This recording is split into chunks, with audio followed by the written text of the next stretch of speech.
Some people are so full of life and energy, but for some reason, even when you seem to get more than enough sleep, you're still fighting off yawns and fatigue through the day.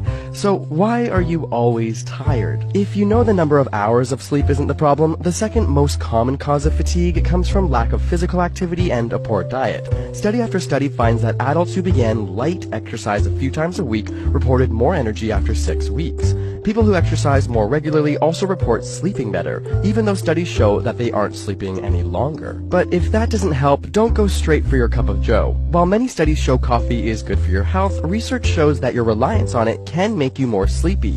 Caffeine blocks adenosine in your brain, which normally accumulates through the day and makes you sleepy at night. But consuming coffee or energy drinks less than 6 hours before bed can ultimately affect your sleep quality. As a result, people who don't use caffeine often report feeling less tired in the mornings. You might consider making sure you're fully hydrated with some water first too. One study found that a drop of 1.5% in our body's normal water levels can cause difficulty concentrating. Your blood thickens, which slows down nutrients and oxygen getting to your muscles and organs. However, a 2% drop is enough to make you feel thirsty, so while there's no need to be gulping down gallons of water, staying hydrated throughout the day will certainly help. Urine should be pale yellow. Any darker and it's time for some water. Those glasses of wine or beers before bed may also be affecting your day. Studies have found that after becoming intoxicated, while test subjects would fall asleep faster, their quality of sleep was actually much lower, particularly during the second half of their night's sleep.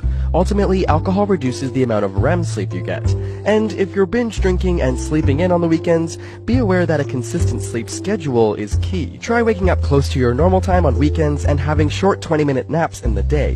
These will still recharge your body without going into deep sleep and making you more tired. You're also more likely to fall asleep at the correct time on Sunday evening, making Monday morning easier. Of course, your mental well-being plays a role too. Anxiety is a big one. Worrying what people think, always feeling tense about work, or being overly concerned about every decision can be physically exhausting. And fatigue is one of the main symptoms of generalized anxiety disorder. Not only that, but anxiety may be affecting your sleep quality. On another serious end, depression can cause both physical and emotional fatigue, which more sleep won't necessarily relieve. For some, it causes insomnia or the inability to fall asleep in the first place. Unfortunately, there's no quick fix for the 10% of Americans who do suffer from depression, so if you think you may be depressed, see your physician or psychologist. Finally, you might also simply be a night owl. Around 20% of the population have genetics making them predisposed to staying up late, but living in our 9-to-5 world may make it difficult for you to get the proper amount of sleep. In fact, scientists call this phenomenon social jet lag, where night owls feel like they're living in the wrong time zone every day. If nothing seems to help, there may be an underlying medical condition causing your fatigue, which should be talked about with your physician. Got a burning question you want answered? Ask it in the comments or on Facebook and Twitter, and subscribe for more weekly science videos.